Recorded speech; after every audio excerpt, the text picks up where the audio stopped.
السلام علیکم ورحمۃ اللہ وبرکاتہ۔ الحمد للہ رب العالمین والصلاة والسلام علی رسول اللہ اما بعد۔ جیسا کہ آپ جانتے ہیں کہ ہم نے اللہ کی توفیق سے 1 مئی سے ترجمہ تفسیر کی کلاس شروع کرنی تھی، تو درمیان میں فرسٹ ایئر سیکنڈ ایئر کے پیپر، پھر ملکی حالات ایسے ہوئے کہ ہمیں یہ جو کورس ہے اس کو تھوڑا سا تاخیر میں لے کر آنا پڑا۔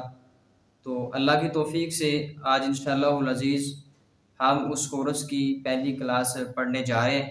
تو اس میں مختصر میں انشاءاللہ العزیز 10-12 منٹ میں اپنی گفتگو جو ہے اس کو کور کروں گا۔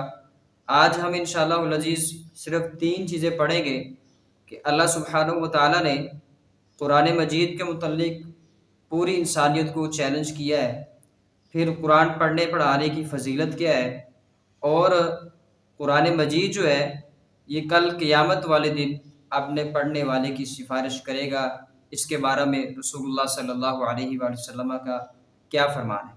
تو سب سے پہلی بات کہ جب قرآن مجید محمد رسول اللہ صلی اللہ علیہ وآلہ وسلم پر نازل ہوتا تو مشرکین مکہ کہا کرتے تھے کہ یہ قصے کہانیاں نبی صلی اللہ علیہ وآلہ وسلم اپنی طرف سے گھڑ کر لاتے۔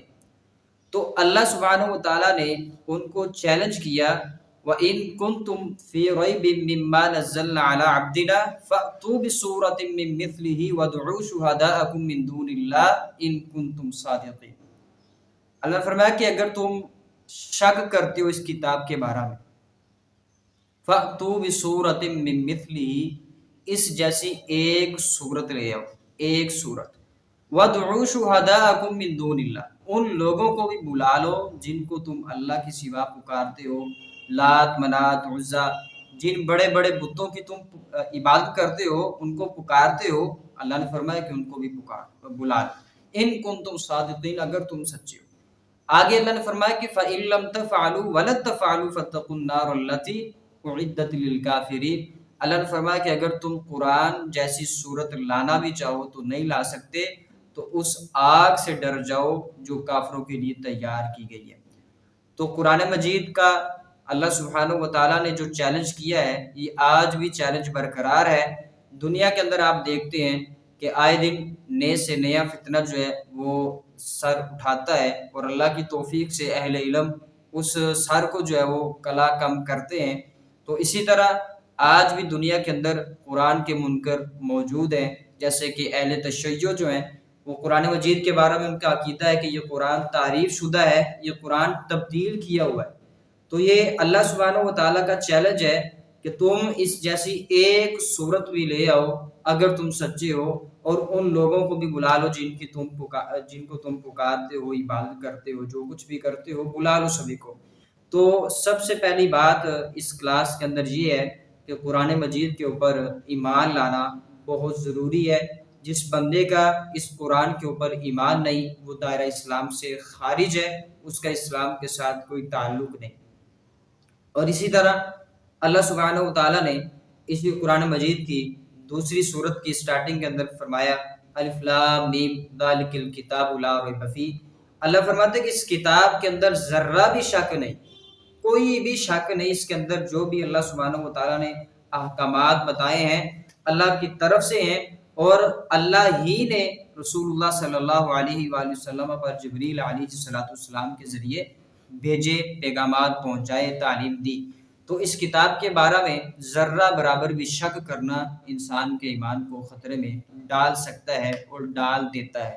تو سب سے پہلی بات کہ ہم نے قرآن مجید کے اوپر من وعن، جیسے صحابہ کرام رضوان اللہ علیہ مجمعین ایمان لے کر آئے، ہم نے بھی ویسے ہی اس قرآن مجید کے اوپر ایمان لانا ہے۔ دوسری بات، صحیح بخاری کے اندر امام بخاری رحمۃ اللہ علیہ تعالیٰ نے حدیث نقل کی ہے، رسول اللہ صلی اللہ علیہ وآلہ وسلم نے فرمایا خیرکم من تعلم القرآن وعلمہ، تم میں سے بہتر وہ ہے جو قرآن سیکھتا ہے اور دوسروں کو سکھاتا ہے۔ آپ کے پاس آپ نے ترجمہ پڑھا ہے، تفسیر پڑھی ہے، آپ نے تجوید پڑھی ہے، آپ نے ناظرہ پڑھا ہے، آپ نے نورانی قاعدہ پڑھا ہے، آپ نے 30ویں پارے کی صورتیں پڑھی ہیں، آپ کے پاس قرآن کا تھوڑا سا بھی نالج ہے، تو اس نالج کو آپ اپنے دوست، احباب، بہن بھائی، عزیز و اقارب کی ان کو اس کی طرف ترغیب دلائیں، رغبت دلائیں، ان کی طرف اس قرآن کی تعلیم کو لازماً پہنچائیں۔ نبی صلی اللہ علیہ وسلم فرماتے ہیں تم میں سے بہتر وہ ہے جو قرآن خود بھی سیکھتا ہے اور دوسروں کو بھی سکھاتا ہے۔ اب اس سے افضل بندہ پوری امت میں کوئی نہیں جو قرآن خود بھی سیکھتا ہے اور دوسروں کو بھی سکھاتا ہے۔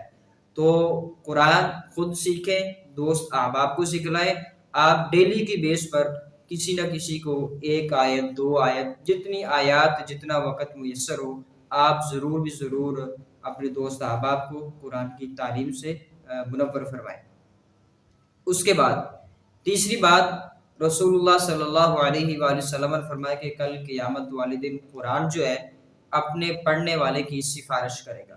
رسول اللہ صلی اللہ علیہ وآلہ وسلم فرماتے ہیں دو صورتیں، سورۃ البقرہ اور سورہ آل عمران، یہ کل قیامت والے دن جس دن کوئی سایہ نہیں ہوگا، ان دونوں صورتوں کا سایہ انسان کے اوپر رہے گا۔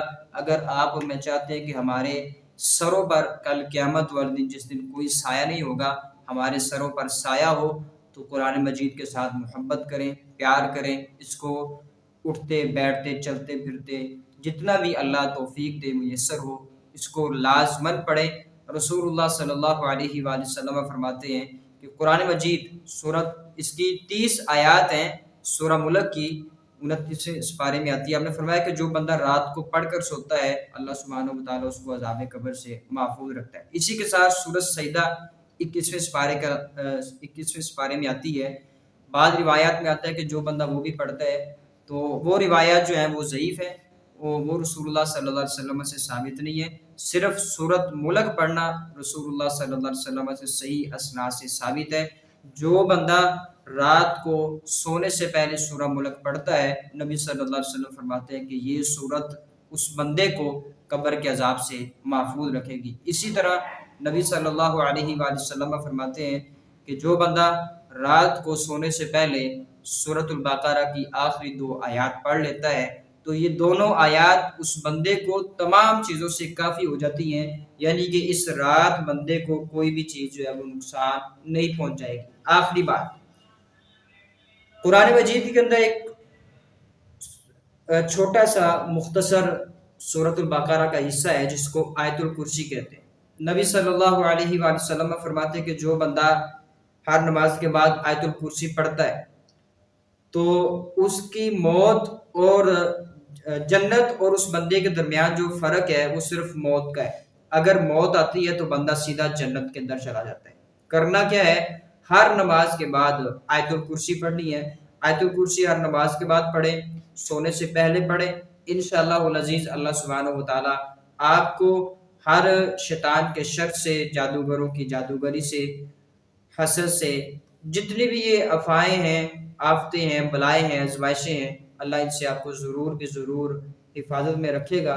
اللہ سبحانہ و تعالی مجھے اور آپ کو صحیح معنوں میں کتاب و سنت پر عمل کرنے کی توفیق عطا فرمائے۔ ھذا ما کان عندی واللہ اعلم بالصواب۔ السلام علیکم ورحمۃ اللہ وبرکاتہ۔